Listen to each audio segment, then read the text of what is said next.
ये गज़ल है जी भेजी सबा कुलसूम ने।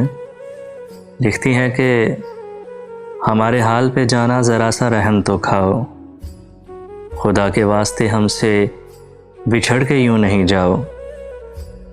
तुम्हारी एक अदावत भी वबाले जान है जाना, खुदा के वास्ते हमसे दगा करके नहीं जाओ। मेरा कामिल भरोसा है तेरी हर बात पे जाना, खुदा के वास्ते हमसे जफ़ा करके नहीं जाओ। मेरे पैरों से लिपटी हैं तेरी यादों की जंजीरें, सितम इतना बड़ा करके तो हम पे यूं नहीं जाओ।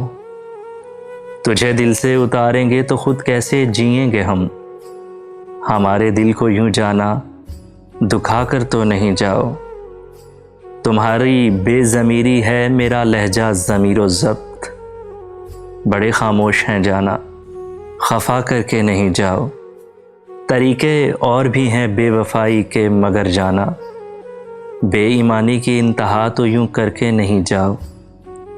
मेरी इस कैफियत का गर्व मदावा कर नहीं सकते, ताल्लुक़ से तो यूं बेगानगी करके नहीं जाओ। हालाते ज़िंदगी से हम नहीं पर्दा उठाएंगे, सबा अपनी निगाहों को झुका कर यूं नहीं जाओ। तेरा वादा था मरते दम तलक मुझसे निभाने का, तेरा वादा था मरते दम तलक मुझसे निभाने का, खुदा के वास्ते हमसे मुकर के यूं नहीं जाओ। उसे कहना कि अब कोई भी सदमा सह नहीं पाते, उसे कहना कि अब कोई भी सदमा सह नहीं पाते, मेरे घर की दीवारों को जला कर यूं नहीं जाओ। खुदा के वास्ते हमसे बिछड़ कर यूं नहीं जाओ।